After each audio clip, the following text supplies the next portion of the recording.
Hello students, हम लोग last turn पे बात कर रहे थे हाइब्रिडाइजेशन के बारे में। तो हमने PCL5 की लास्ट वीडियो पे में हमने हाइब्रिडाइजेशन डिस्कस करी थी। तो एक बार इसको और डिटेल में PCL5 को समझें, किस तरीके से हाइब्रिडाइजेशन होता है। फास्फोरस का एटॉमिक नंबर बच्चों, atomic number of phosphorus is 15।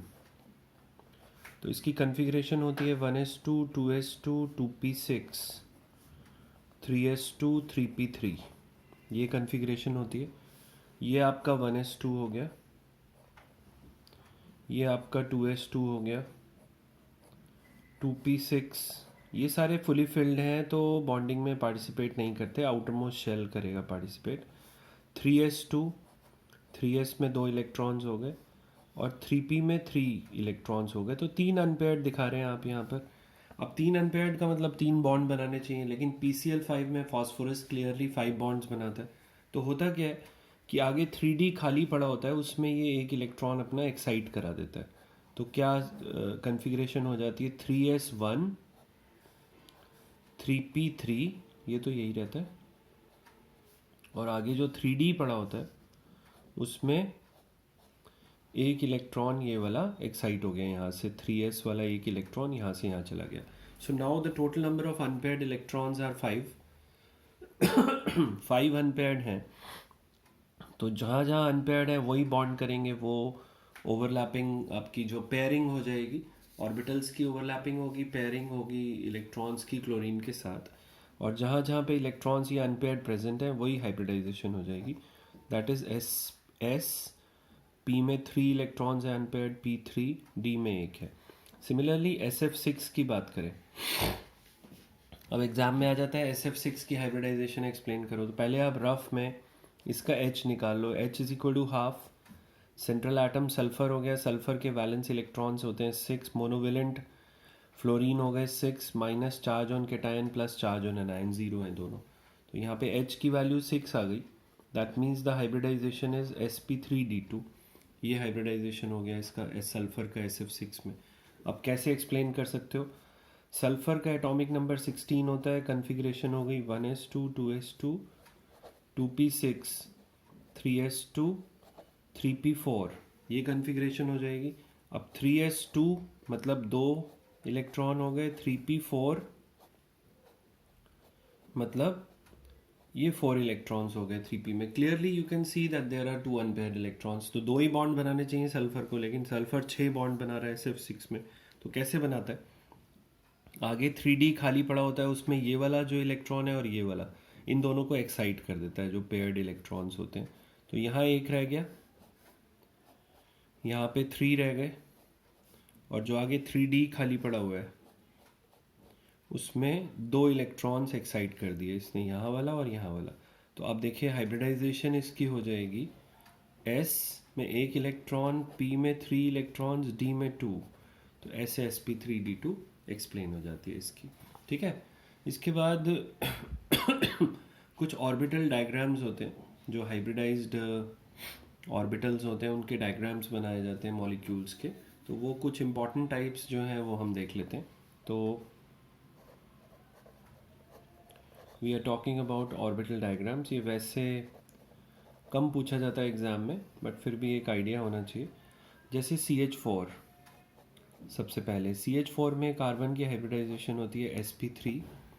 sp3 होती है और शेप होती है, sp3 की शेप होती है टेट्राहेड्रल बच्चों।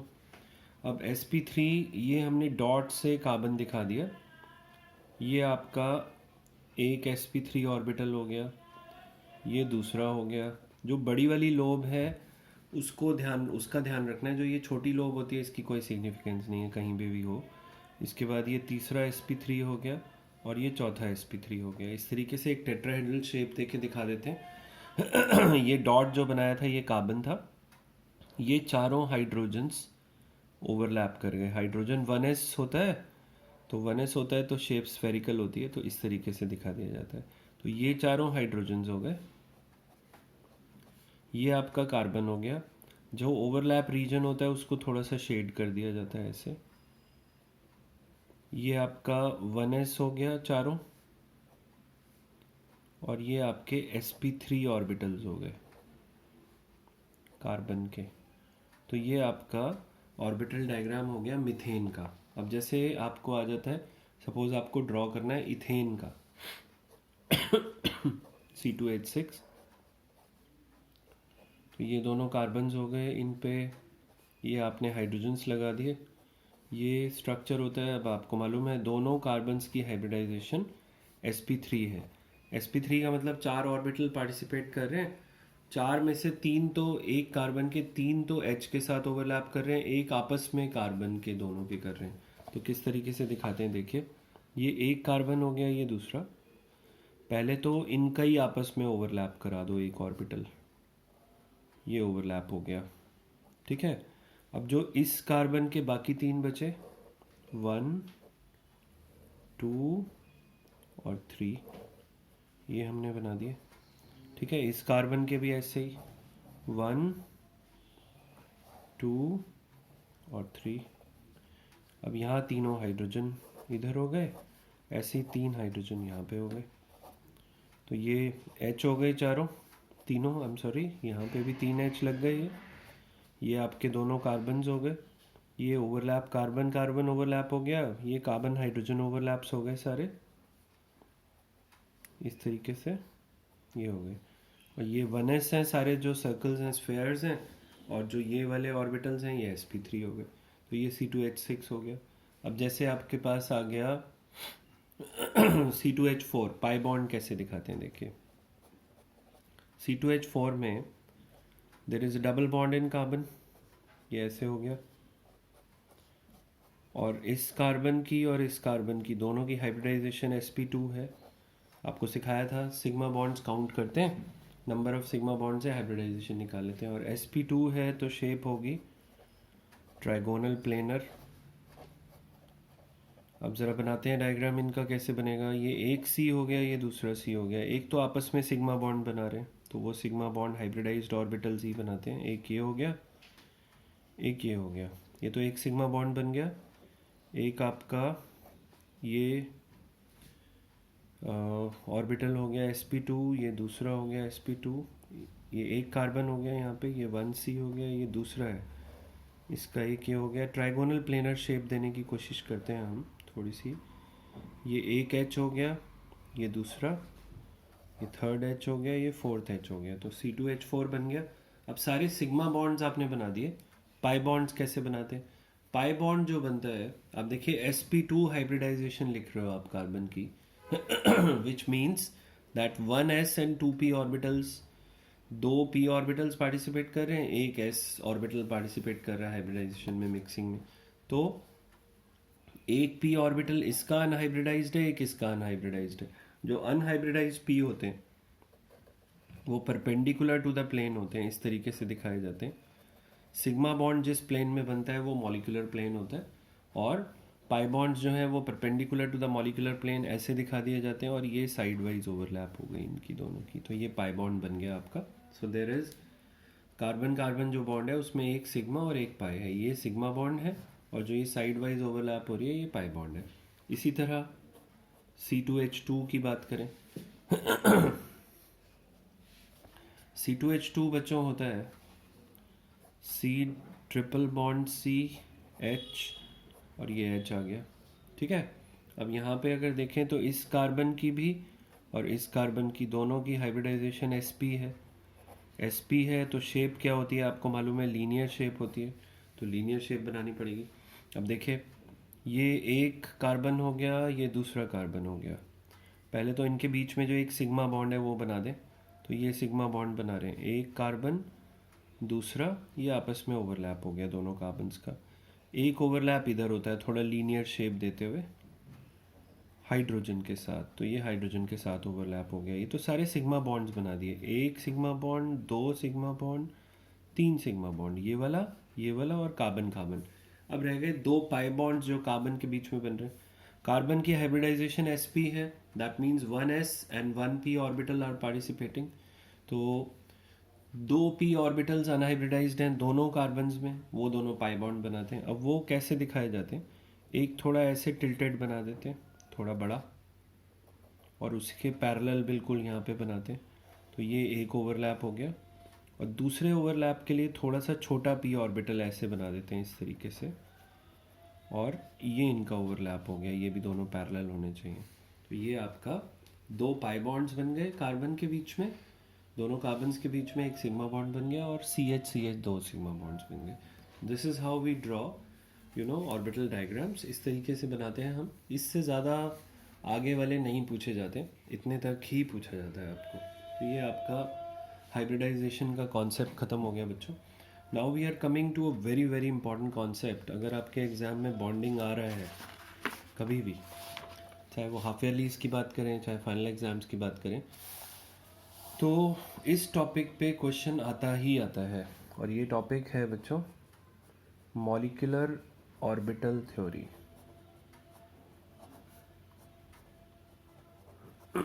MOT कहते हैं हम इसको। तो सुन लें ध्यान से, क्या होती है molecular orbital theory. Molecular orbital theory जो है वो एग्जिस्टेंस में क्यों आई? क्योंकि वैलेंस बॉन्ड थ्योरी के कुछ ड्रॉबैक्स हैं। तो क्या है, याद रखें, major drawback of VBT, valence bond theory, was that it could not explain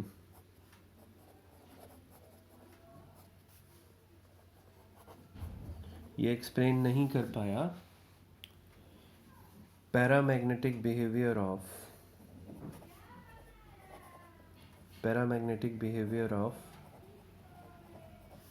O2 molecule. जो O2 मॉलिक्यूल होता है उसके पैरामैग्नेटिक बिहेवियर को एक्सप्लेन नहीं कर पाया। अब क्या होता है पैरामैग्नेटिक बिहेवियर, पहले ये समझें। मैग्नेटिक बिहेवियर जो मॉलिक्यूल्स, एटम्स या आयन्स होते हैं वो दो टाइप का शो करते हैं। One is known as diamagnetic and the other is known as paramagnetic. दो टाइप के मैग्नेटिक बिहेवियर बच्चों हमें दिखाई देते हैं। एक होता है डायामैग्नेटिक और एक होता है पैरामैग्नेटिक। डायामैग्नेटिक में क्या होता है कि कोई सब्सटेंस अगर वीकली रिपेल हो रहा है मैग्नेटिक फील्ड की प्रेजेंस में, तो उसको डायामैग्नेटिक कहते हैं। तो अगर कोई सब्सटेंस वीकली रिपेल हो रहा होता है तो उसको डायामैग्नेटिक कहते हैं। A substance which is weekly या स्लाइटली रिपेल्ड, अगर वो रिपल्शन एक्सपीरियंस करता है इन मैग्नेटिक फील्ड, तो उसको हम डायमैग्नेटिक कहते हैं। और इसका कॉज होता है ऑल इलेक्ट्रॉन्स पेयर्ड। अगर सारे के सारे इलेक्ट्रॉन्स जो हैं वो पेयर्ड हैं तो वो सब्सटेंस कोई भी जो है वो डायमैग्नेटिक हो जाएगा। अब पैरामैग्नेटिक क्या होता है? A substance which is weekly attracted, अगर वो अट्रैक्शन एक्सपीरियंस करता है इन मैग्नेटिक फील्ड तो इसको पैरामैग्नेटिक कहा जाता है। और इसका कॉज होता है ऑल पेयर्ड इलेक्ट्रॉन्स, वन और मोर अनपेयर्ड इलेक्ट्रॉन्स, अगर सारे पेयर्ड हैं तो डायमैग्नेटिक हो जाएगा, एक या एक से ज़्यादा अनपेयर्ड आ जाए तो वो पैरामैग्नेटिक हो जाता है। तो वन और मोर अनपेयर्ड इलेक्ट्रॉन्स, तो पैरामैग्नेटिक बिहेवियर दिखाई देगा। अब ये तो मैग्नेटिक बिहेवियर के बारे में बात हो गई, होता क्या है, व्हाट इज़ मैग्नेटिक बिहेवियर। अब O2 मॉलिक्यूल जो होता है वो प्रैक्टिकली पैरामैग्नेटिक होता है। क्या मतलब हुआ इस बात का? ज़रा O2 molecule valence bond theory के हिसाब से बनाते हैं।